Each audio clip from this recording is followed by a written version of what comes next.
Bismillahirrahmanirrahim. Assalamualaikum warahmatullahi wabarakatuh. Innal hamdalillah nahmaduhu wa nasta'inuhu wa nastaghfiruh wa na'udzu billahi min syururi anfusina wa min sayyiati a'malina may yahdihillahu fala mudhillalah wa may yudlil fala hadiyalah. Asyhadu an la ilaha illallah wahdahu la syarikalah wa asyhadu anna Muhammadan 'abduhu wa rasuluh la nabiyya ba'dah. Para ikhwan dan akhwat yang dimuliakan Allah Subhanahu wa taala, pada pagi hari ini kita akan meneruskan pembahasan kita yang ada hubungannya tentang permasalahan ilmu din. Setelah kita banyak mempelajari tentang apa itu ilmu, apa itu keutamaan daripada ilmu, ya, bagaimana rahasia supaya kita membina keikhlasan kepada Allah Subhanahu wa taala, adab-adab kiat di dalam mencari ilmu dan sebagainya, maka pada hari ini kita akan melanjutkan materi materi atau ilmu yang pertama kali wajib kita pelajari. Ilmu apa yang wajib kita pelajari bagi setiap thalabul ilmi tentunya, dan ilmu apa saja yang bisa menjadi kunci diterimanya setiap amalan ibadah kita kepada Allah Subhanahu wa taala. Tentunya ini yang ada hubungannya dengan syarat diterimanya setiap amalan ibadah kita kepada Allah Subhanahu wa taala. Pada pembahasan selanjutnya pada kali ini kita akan mengkaji hubungan ibadah kita kepada Allah Subhanahu wa taala dengan tauhid. Karena tauhid ini adalah merupakan salah satu syarat diterimanya amalan ibadah kepada Allah Subhanahu wa taala, yaitu ikhlas kepada Allah Subhanahu wa taala. Lalu setelah itu adalah kita mengikuti sunnah atau cara yang telah dicontohkan oleh Nabi Muhammad Shallallahu alaihi wasallam. Kaum muslimin yang dirahmati oleh Allah Subhanahu wa taala, tidak menjadi kesamaran lagi bagi kita bahwasanya setiap seorang muslim itu memiliki tujuan di dalam hidupnya. Tentunya tujuan kita di dalam hidup di dunia adalah untuk menghambakan diri kepada Allah Subhanahu wa taala, untuk beribadah kepada Allah Subhanahu wa taala. Nah, bagaimana supaya kita mewujudkan penghambaan yang totalitas kepada Allah Subhanahu wa taala, yaitu dengan beribadah kepada Allah Subhanahu wa taala. Sedangkan hakikat ibadah kepada Allah Subhanahu wa taala adalah tauhid, adalah mengesahkan atau mentauhidkan Allah Subhanahu wa taala, sebagaimana Allah Subhanahu wa taala berfirman dalam Al-Qur'an surat Az-Zariyat ayat yang ke-56, A'udzu billahi minasyaitonir rajim wa ma khalaqtul jinna wal insa illa liya'budun. Dan tidaklah aku menciptakan jin dan manusia kecuali supaya mereka beribadah kepada Allah Subhanahu wa taala. Para ulama di antaranya Abdullah bin Abbas radhiyallahu anhu menjelaskan bahwa perintah beribadah kepada Allah Subhanahu wa taala itu maksudnya adalah mewujudkan tauhid kepada Allah Subhanahu wa taala. Itu dijelaskan di dalam tafsir Al-Baghawi. Tentunya bahwasanya hakikat tauhid adalah mengesahkan Allah Subhanahu wa taala dalam beribadah kepada Allah Subhanahu wa taala. Ya, mengesahkan Allah Subhanahu wa taala di dalam beribadah kepada Allah Subhanahu wa taala. Dan tauhid ini adalah perintah dari Allah Subhanahu wa taala yang paling agung, di mana Allah Subhanahu wa taala telah memerintahkan kepada seluruh manusia untuk mentauhidkannya, ya, sebagaimana Allah Subhanahu wa taala berfirman dalam Al-Qur'an surat An-Nisa ayat 36, wa'budullaha wa la tusyriku bihi syai'a. Wa'budullaha wa la tusyriku bihi syai'a. Dan beribadahlah kalian semua kepada Allah Subhanahu wa taala, dan janganlah kalian menyekutukan Allah dengan sesuatu. Nah, tentunya ibadah kita kepada Allah Subhanahu wa taala tidak diterima kecuali dengan dilandasi oleh tauhid, ya. Dan sesungguhnya ibadah ini tidak disebut sebagai ibadah, ya, ibadah kita kepada Allah Subhanahu wa taala, kita berniat beribadah kepada Allah tidak disebut ibadah kecuali jika menyertakan tauhid kepada Allah Subhanahu wa taala. Tentunya setiap ibadah yang dilandasi oleh tauhid itu akan diterima oleh Allah Subhanahu wa taala. Namun sebaliknya, setiap ibadah yang dicampuri dengan noda-noda kesyirikan, ya, menyekutukan Allah Subhanahu wa taala di dalam beribadah kita kepada Allah Subhanahu wa taala, maka ibadah itu akan rusak, bahkan amalan tersebut akan terhapus sia-sia.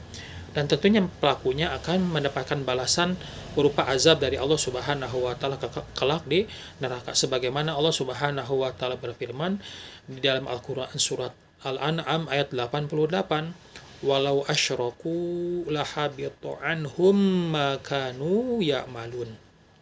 Walau asyraku, dan kalau sekiranya mereka menyekutukan Allah Subhanahu wa taala, lahabitu anhum, maka akan terhapus apa yang telah mereka lakukan. Lahabitu anhum ma kanu ya'malun. Surat Al-An'am ayat ke-86, surat Al-An'am ayat 88, ya, surat ke-6 ayat 88. Bisa dicek.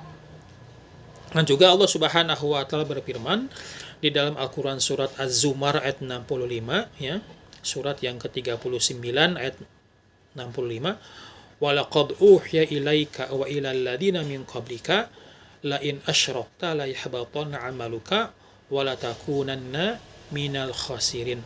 Dan sungguh telah kami wahyukan kepadamu wahai Muhammad dan kepada orang-orang sebelummu bahwa jika kamu wahai Muhammad berbuat syirik, menyekutukan Allah Subhanahu wa taala, maka pasti akan lenyap seluruh amalan yang telah kamu lakukan, dan niscaya kamu termasuk orang-orang yang merugi.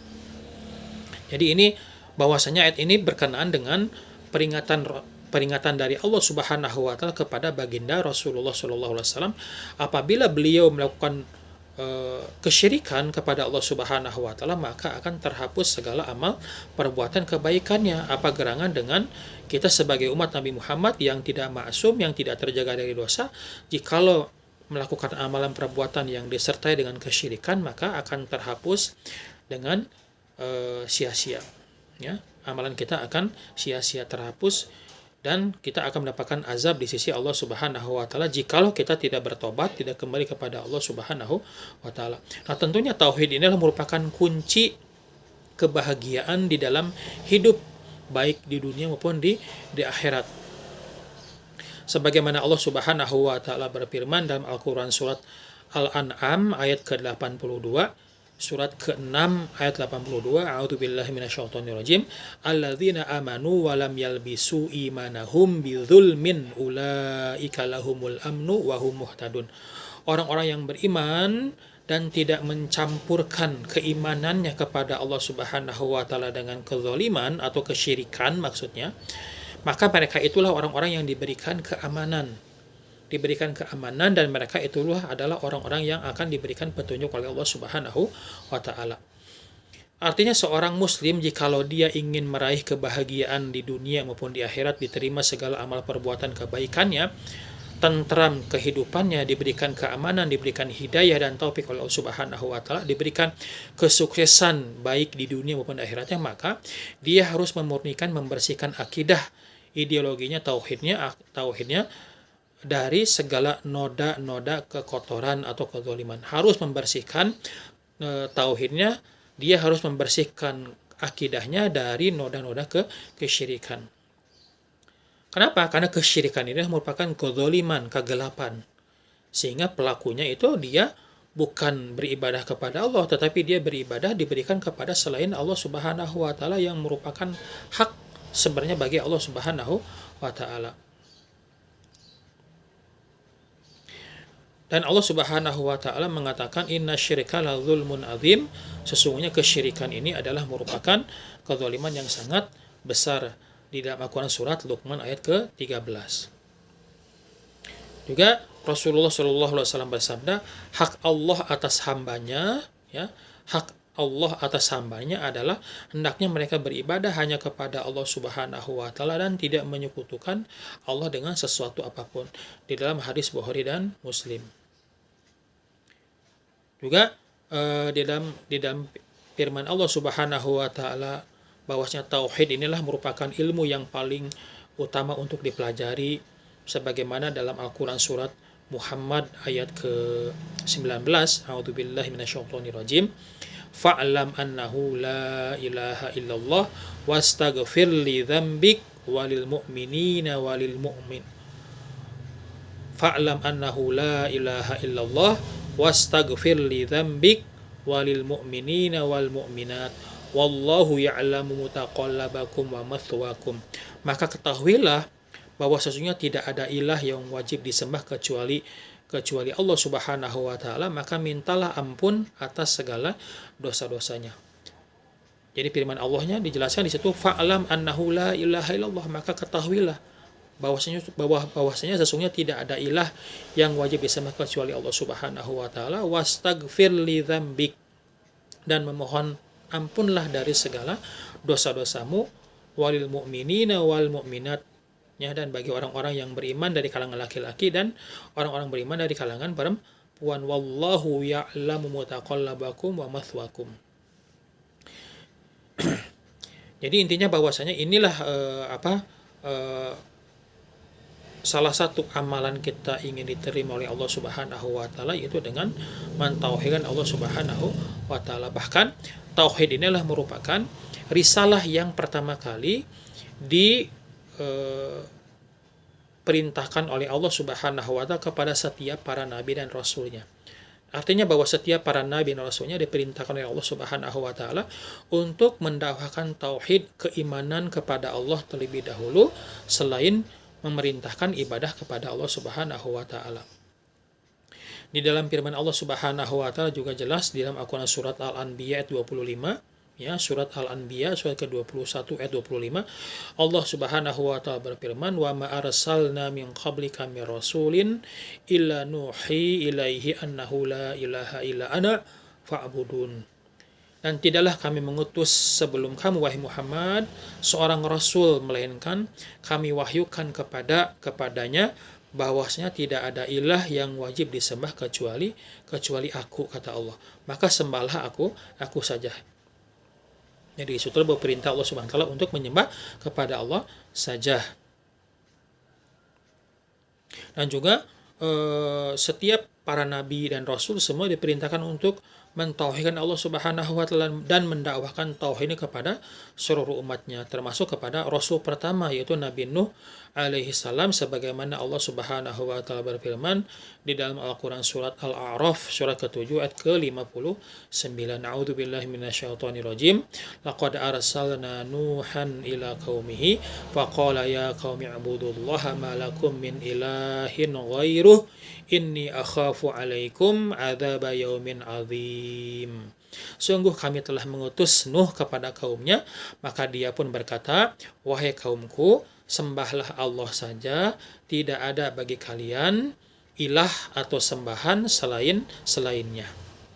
Surat Al-A'raf ayat ke-59. Baik ikhwan dan akhwat sekalian yang dimuliakan Allah Subhanahu wa taala, itulah pembahasan kita kali ini, ya. Bahwasanya apa hubungannya tauhid dengan ibadah. Bahwasanya ibadah ini hanya diterima oleh Allah Subhanahu wa taala kalau dilandasi dengan tauhid kepada Allah Subhanahu wa taala, mengesahkan, memurnikan ibadah semuanya hanya milik Allah Subhanahu wa taala. Itu saja dari saya. Wabillahi taufiq wal hidayah. Wassalamualaikum warahmatullahi wabarakatuh.